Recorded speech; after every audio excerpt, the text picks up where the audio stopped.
एक प्रेम का मानसरोवर है। उस मानसरोवर में जहाँ शुद्ध निर्मल जल है, जहाँ पर बहुत कम लोग पहुँच पाते हैं, क्योंकि गंदी तलैया में करोड़ों लोग पहुँच सकते हैं। गंदी तलैया का पानी, तालाब का पानी निर्मल, और नल का पानी तो सैकड़ों लाखों लोग पी सकते हैं। मानसरोवर का पानी तो किसी न किसी के किस्मत में ही लिखा होता है।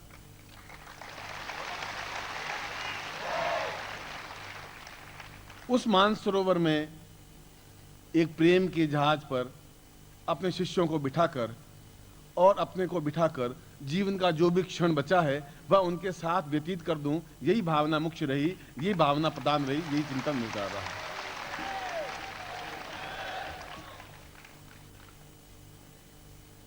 और इसीलिए न तृष्णा शुरू से थी, अगर तृष्णा ही होती तो फिर मैं हेड ऑफ द डिपार्टमेंट था। आज तो मैं शायद वाइस चांसलर से बहुत ऊंचे ही स्टेज पर पहुंचा होता। उस समय भी कोई मोह नहीं था, केवल एक दिन एक अंग्रेज ने सन 47 से पहले जब मैं पढ़ रहा था, अंग्रेज ने कहा कि यू आर एक Indian, you don't know that what is the Ved, what is the Puran, what is the Upanishad, and you are a useless man, you are useless persons. मुझे नहीं, क्लास में कहा। और उसी समय मैं कागज कलम पेन और बस्ता लेकर के अपने घर पहुंच गया, वापस स्कूल की तरफ देखा ही नहीं। बाद में जाके फिर नौकरी भी, उसमें 5वीं क्लास को भी नौकरी दे देते थे। खैर बाद में सन्यासी बना, ये विचार किया कि इस ज्ञान को, इस विज्ञान को जनसाधारण तक फैलाना मेरा धर्म और कर्तव्य है। चाहे अंधकार में 1 दिया जलाऊं या 1000 दिया जलाऊं या करोड़ दिए जलाऊं, पर जलाऊंगा जरूर, काम यही करूंगा।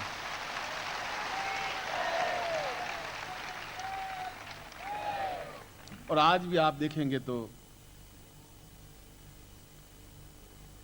कोई तृष्णा नहीं है, कोई न्यूनता भी नहीं है।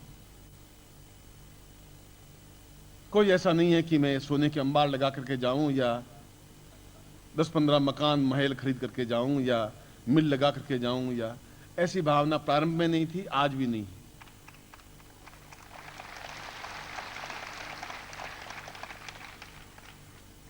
जो मेरे घर में रहते हैं और जो ऊपर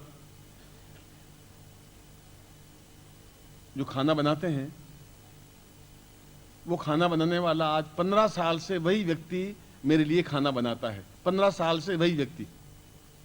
और निश्चित रूप से मेरे बेडरूम में पलंग होगा 6000 का, 8000 का, 10,000 का पलंग होगा, मैं मानता हूं। उसमें गद्दा भी है, उसमें बहुत अच्छा सुंदर पिलो भी है।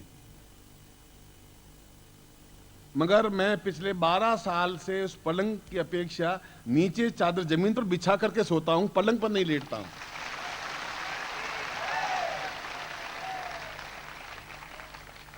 न यहां पर न जोधपुर में।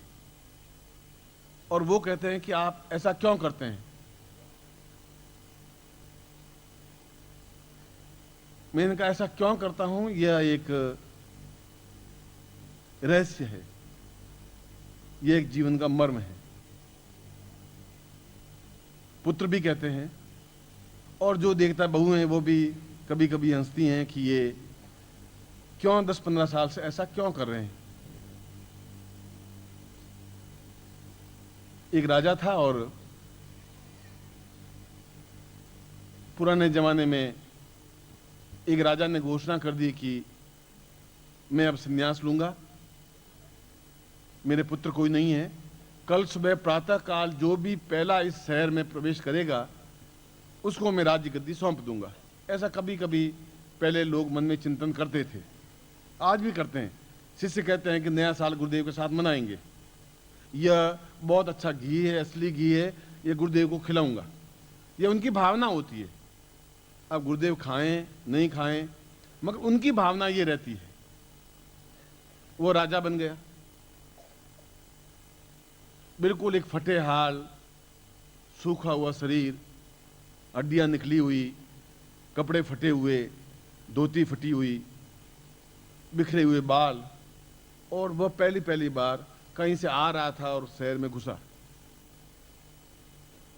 राजा ने मुनादी करवा रखी थी, जो भी घुसे गेट, क्योंकि पहले बड़े शहर देखे होंगे आपने, तो गेट होते थे, उन गेट के बंद करते ही पूरा शहर अंदर बंद हो जाता था, क्योंकि शत्रुओं का आक्रमण होता था। ये मैं आज से 1000 साल पहले की घटना सुना रहा हूं।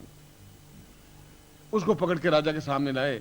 राजा ने उसको राज गद्दी पर बिठा दिया, राज तिलक कर दिया कि तुम आज राजा हो और आज से तुम इस राज्य को संभालोगे। नौकरों ने उनका स्नान करवाया, सुगंध तेल लगवाया, इत्र लगवाया, और वह राजा अपना सन्यासी बनकर के जंगल में चला गया, जो राज्य गद्दी पर था। महारानियों के लिए अलग महल बनवा दिया।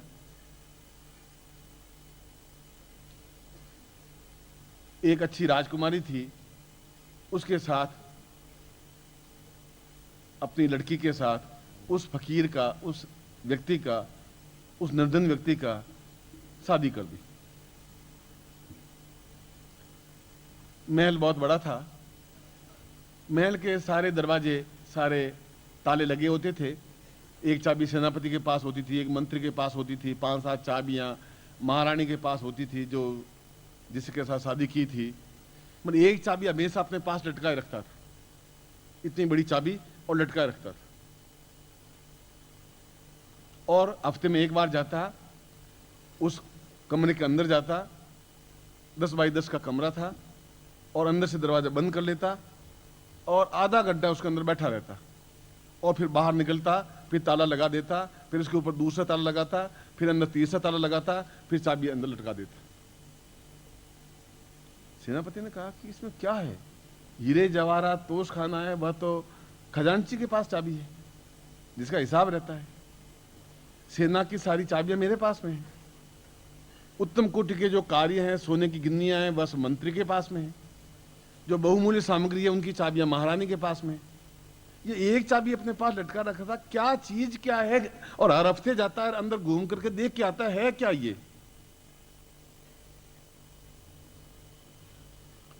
मंत्री ने पूछा कि महाराज, इस कमरे में क्या है? उसने कहा कि इसका जवाब तुम्हें मैं नहीं दूंगा, दे भी नहीं सकता, आइंदा से पूछना भी मत। अब उसको और कुतूहल हुआ कि ऐसा क्या है, पूछना ही मत। और 10 बाई 10 कमरे में आ क्या सकता है? इससे ज्यादा हीरे जवाहरात तो तोश खाने में, खजाने में है। इससे ज्यादा माणिक्य मोती तो खजाने में है। अरबों रुपए की गिन्नियां तो वहां हैं। फिर इस कमरे में ऐसा क्या चीज है, क्यों ये ताला चाबी लटका रखता है? सेनापति ने कहा कि महाराज, सब दरबारियों में और उच्च कोटि के श्रीमंत वर्गों में बड़ा कौतूहल हो रहा है कि आप हर हफ्ते जाते हैं और ताला लगा करके वापस आ जाते हैं, और अंदर 15-20 मिनट रहते हैं, और जिस कपड़ों में जाते हैं उसी कपड़ों में वापस आ जाते हैं। न कपड़े ड्रेस चेंज करते हैं, न कोई मुंह धोते हैं, न कोई केस संवारते हैं। जैसे जाते हैं मुकुट पहने वैसे मुकुट पहन के बाहर आ जाते हैं, और बताते नहीं। आप मुझे बताया तो सही, अंदर क्या है?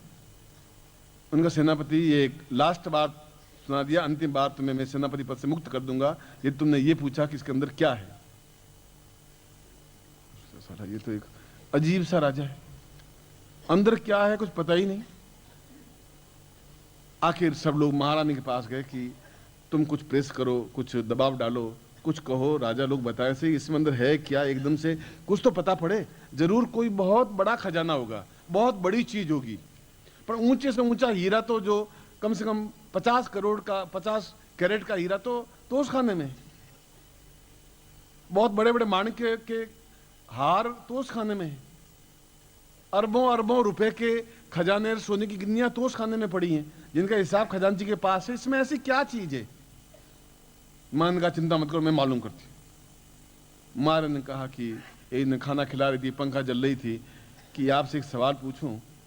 आप मेरे पति हैं, उस कमरे में आप जाते हैं 20-25 मिनट के लिए, वापस बाहर आ जाते हैं, और अंदर से भी दरवाजे बंद कर लेते हैं, बाहर आके 3-3 ताले लगाते हैं 2-2 किलो के, और चाबी 24 घंटे रात को सोते समय भी लटकाए रखते हैं, स्नान करते समय भी लटकाए रखते हैं। क्या है उसमें? उनका महारानी, कोई ऐसी चीज है मैं तुम्हें बता नहीं सकता। तो क्या है, आप क्या नहीं बता सकते? मुझे सब कुछ मालूम है, क्योंकि मैं राजा की पुत्री रही हूं। उनके तुम रही होगी, मगर जो नहीं बता सकता नहीं बता सकता। 2 बार पूछा, 3 बार पूछा, हर हफ्ते पूछा, कभी श्रृंगार करके पूछा, कभी गुस्सा करके पूछा, जो स्त्रियां जिस ढंग से भी पति से बात उगलवा सकती हैं वैसे कोशिश करके पूछा। पति भी पक्का जिद्दी की नहीं बताना तो नहीं बताना। वो तिरिया अठ और बाल अठ तो प्रसिद्ध हैं, उनको तो कोई भगवान भी पार पा नहीं सकता। अगर नारी अठ कर ले तो आदमी करेगा क्या, और कोई बालक हट कर ले। अकबर ने एक बार पूछा कि बीरबल हट कौन से प्रसिद्ध हैं, कि महाराज 4 हट प्रसिद्ध हैं, बाल हट, तिरिया हट, राजा हट और सन्यासी हट। सन्यासी जो चाहेगा वही करेगा, दुनिया की परवाह नहीं करेगा। राजा जो चाहे वह करेगा, छोड़ेगा ही नहीं। इस लड़की शादी करना है, उस लड़की शादी कर लेगा, युद्ध करना है कर लेगा। और तिरिया हट और बाल हट,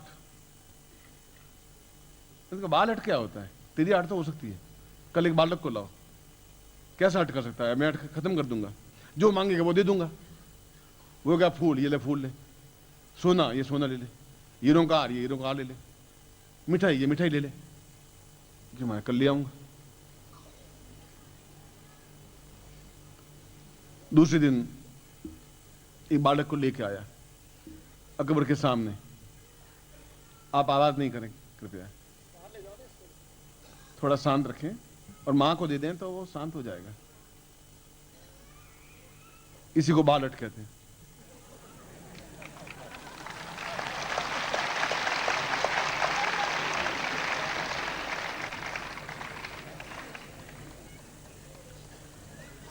अकबर के दरबार में लिया उस बालक को, 5-6 साल का बालक। बीरबल ये बालक है? तो कहा महाराज। उसने पूछा, बोल भाई तू क्या चाहेगा? मैं मिठाई। चलो ये मिठाई ले। मैं हीरे पहनूंगा, ले हीरे ले ले। मैं अच्छे कपड़े पहनूंगा, ले अच्छे कपड़े पहन ले। मैं दूध पीऊंगा, ये दूध पी ले। मैं खिलौने लूंगा, 2 टोकरी खिलौने दे, खिलौने ले ले। एक खाली बोतल लूंगा, ये खाली बोतल ले ले। मैं हाथी लूंगा, ये हाथी मंगा के दरबार में खड़ा कर दिया, हाथी ले ले। आप इस हाथी को इस बोतल में डालिए। अब उसने कहा हाथी बोतल में कैसे? नहीं, हाथी को बोतल में डालिए। उसने कहा हाथी बोतल में नहीं जा सकता, नहीं, हाथी में बोतल डालिए। अब वो बीरबल अकबर बहुत समझाता रहा कि भाई ऐसा नहीं हो सकता। उसने कहा नहीं, इस हाथी को बोतल में डालिए, और रोने लगा, चिल्लाने लगा, चीखने लगा, बस हाथी को बोतल में डालिए डालिए। बीरबल ने कहा महाराज उस बाल हट तो बाल हट है, आप इसको दूर नहीं कर सकते। अब ना आप हाथी को डाल सकते हैं, ना इसका रोना बंद कर सकते हैं, बस।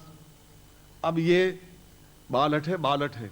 वो तिरिया बहुत ज्यादा हट करने लगी, उसकी पत्नी।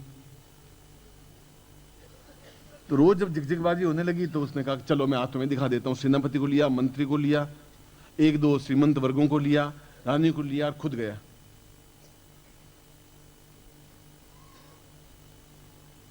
और जाकर के उसने दरवाजा एक ताला खोला, दूसरा ताला खोला, तीसरा ताला खोला। लोगों ने कौतूहल से सेनापति, मंत्री, महारानी और श्रीमंत वर्ग का मतलब जो उच्च कोटि के जो नगर श्रेष्ठ थे 5-7, वो सोचा कि क्या है आज, कुछ अद्भुत देखने को मिलेगा। कमरा खोला तो कमरा खाली था। एक खूंटी पर फटी हुई धोती लटकी हुई थी, एक खूंटी पर फटा हुआ कुर्ता लटका हुआ था, और कुछ था ही नहीं, बस। उसने घूम के देखा कि इसमें तो कुछ है ही नहीं। उसका महाराज जी कुछ है ही नहीं, इसके लिए आपने 3-3 ताले काहे के लगाए थे? उसने कहा मैं ताले इसलिए लगाए थे कि मैं थोड़ा सा भी जब घमंड आता है तो इस कमरे में आ जाता हूँ 20 मिनट के लिए, और ये एहसास करता हूँ तू इस जगह खड़ा था, ये पहने हुए आया था, आज सिंहासन पर बैठा है, वापस इस जगह पर जा सकता है, इसलिए घमंड करने से कोई फायदा नहीं होगा, ये ध्यान रखें।